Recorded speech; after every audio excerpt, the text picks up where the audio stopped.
Hey, gymnastics moms, is your gymnast super hard on herself? So many gymnasts are. And so that's why you're going to want to stay tuned to this episode of Mindset for Moms. Mindset for Moms is where we help moms develop happy, healthy gymnasts who know how to win.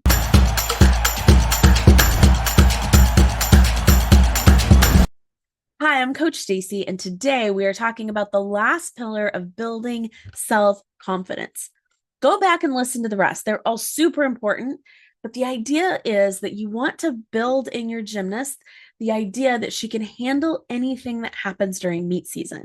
And when she can believe that and feels self-confident, she's going to be able to compete with that confidence. So, the last pillar of building self confidence is having your own back, or as we say to our younger gymnasts, being your own best friend. And when you are your own best friend, when you treat yourself well, no matter what, it takes away one of the biggest fears that gymnasts have. And that fear is of how they're going to treat themselves when they mess up. Because at the end of the day, you can get away from a coach's voice, you can get away from a parent's voice, but you cannot get away from that voice inside your head. And so when they're laying there at night or when they're doing all the things and that voice is beating them up and being mean and being hard on themselves for making mistakes, for not doing perfect, for not, having the routine that they expected themselves to have or the meet they expected themselves to have, feels terrible. And when it feels terrible, they begin to be afraid of it. I have gymnasts who start being afraid in November, October, because they know meet season is coming. And what they're actually afraid of at the end of the day is how they're going to treat themselves if they don't do well during meet season. And so one of the things that we really work with them on is committing to treat themselves well. Because a lot of times they say something like this. Well, I'm like super, I can be, compassionate or understanding for somebody else, but just not with myself. And like that's just okay. No, it wouldn't be okay to treat somebody else that way. It's not okay to treat yourself that way. I just really to ask them to draw a line in the sand. They don't go around punching people, even though they're mad at them. They know how to modulate their behavior. They just don't choose to do it towards themselves because they don't think they should. Here's why. A lot of times they really believe that being hard on themselves is what's going to motivate them to do better in the future. And sometimes it motivates them for a little while. It's a short term motivation. And so that short term motivation can be helpful, but it's not helpful for the long run. Normally, when they're hard on themselves, they feel defeated, they feel angry, they feel disappointed, they feel frustrated, and then they begin to be afraid of feeling those feelings in the future when they know they're going to be hard on themselves again. So now, on top of all of those things, they're also feeling afraid. And so, in the long run, it usually causes them to withdraw, to quit, to feel defeated, to feel terrible. It is not a motivating thing that helps them do better. Having their own, supporting themselves, encouraging themselves, motivating themselves helps them do better. And here's how we know this is true. Here's one of the things we ask them.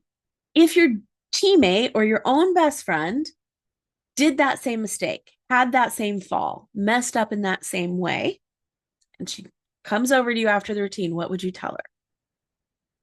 And a lot of times it is not what they would tell themselves. It's something encouraging or motivating.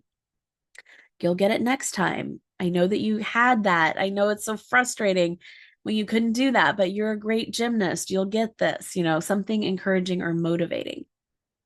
And I'm like, but if you actually care about them because they're your best friend and you know that being hard on them is what would make them do their best, wouldn't it be the kindest thing you could do for them to be hard on them? And they're always like, no, it would never work. It would never help. Like, yeah, you know that being hard on someone else isn't what helps them succeed. It's the support, the encouragement, the motivation, the belief in them that helps them succeed. And the same is true for yourself. It's the belief in yourself, it's the motivation, it's the encouragement. When you're hard on yourself, you begin to be afraid of being hard on yourself and you perpetuate it. So we always tell them it's okay to be disappointed, but don't stack more on top of that disappointed by being hard on yourself. It's okay to be frustrated. It's okay to feel all the feelings. We talked about that last week, but feel your feeling. Don't add to it by being mean to yourself. Don't add to it by being hard on yourself. Do something that's going to motivate you to actually do better, which is have your own back. And the best way to do it is just line in the sand. I don't treat myself that way. Like, have you, I don't know if in your house you have the rule where it's like, yeah, we don't use that language in this house. So I have that rule with myself. Like, no, you don't, you know, what's wrong with you? I used to say that to myself all the time. Cece, what's wrong with you? How could you do that? Who do you think you are? Like, why can't you get this right? And we don't use that language here. We don't use that language here. We don't use that language here. We don't treat ourselves that way. It's not allowed. Not okay. Nope. Line in the sand. Not gonna do it. And I just made the commitment. I'm going to have my own back. And I really encourage our gymnasts to just make that commitment. I am going to treat myself well no matter what. Now, are you going to mess up and treat yourself badly as you're trying to learn how to treat yourself well? Absolutely. If you go back to our work in December, we, did a whole thought ladder where you don't move from one to the other immediately. You learn how to treat yourself well. And you work on it slowly. And so it's a skill to learn. But how can you as parent help? One of the biggest ways is just kind of drawing that same line in the sand when they talk to themselves that way. Be like, nope, we don't allow that language here. It's not okay to talk to yourself that way, even internally, even when I can't hear it. Demonstrating it for yourself. How often do you talk to yourself negatively? How often do they hear you being mean to yourself? Learning to have that same line in the sand for yourself, drawing that same line and carrying that out.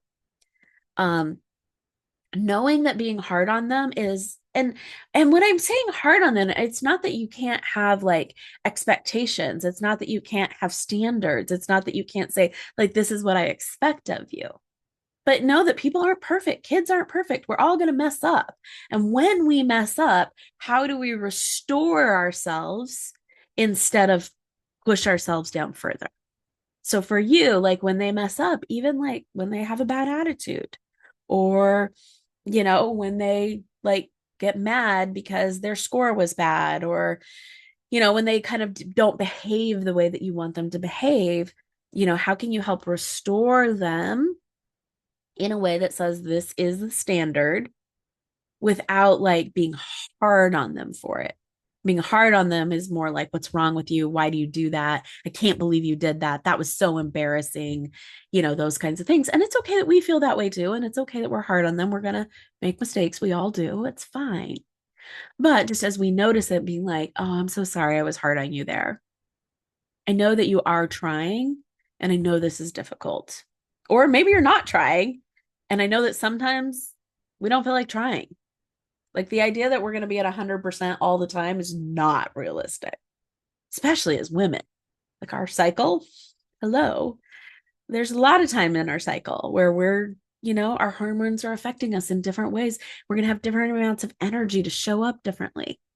And so just like when we can give what we can give, like that's great. And so being able to demonstrate to them that it's okay to mess up, it's okay to have problems, and we're going to treat ourselves well when we do. Because here's the thing, when you treat yourself well when you mess up, then you actually have space to look at what happened. So let's say they fall in a meet and they treat themselves well. They're like, okay, that I'm disappointed. Then they're going to have space to look and go, well, what happened that I fell? What was I thinking about? What was I focusing on? What like scenario happened? And then how can I work on that scenario? Either if it's working on the skill or working on the mental way of thinking about the skill. Maybe I wasn't doing my cue words. Maybe I got distracted by something else. Maybe I was thinking about not falling. And so then my brain was like only focused on falling. There's room for evaluation. And when you evaluate and you learn from it, then you actually make progress. But when you're hard on yourself, you don't want to look at it. I know kids all the time that won't watch videos where they messed up or they fell. Well, if you won't watch your game tape, how are you going to improve it? If you don't know what caused you to fall, how are you going to not fall the next time? How are you going to work on it? You've got to be able to evaluate the failures in order to improve. And when they're hard on themselves, they're unwilling to do that because it's so embarrassing. It's so traumatic. And so helping them learn that this is part of the process, being their own best friend is the most important thing they can do. If you want to get your gymnast in our program to help them learn how to be their own best friend, to help them learn all of this stuff that we're talking about, go to our Work With Us page. We would love, our passion is helping gymnasts through some of these deep self-confidence things. It's our favorite thing to do. And it's why we do what we do. So go to our Work With Us page, get started, and we will see you to wrap up building self confidence next week.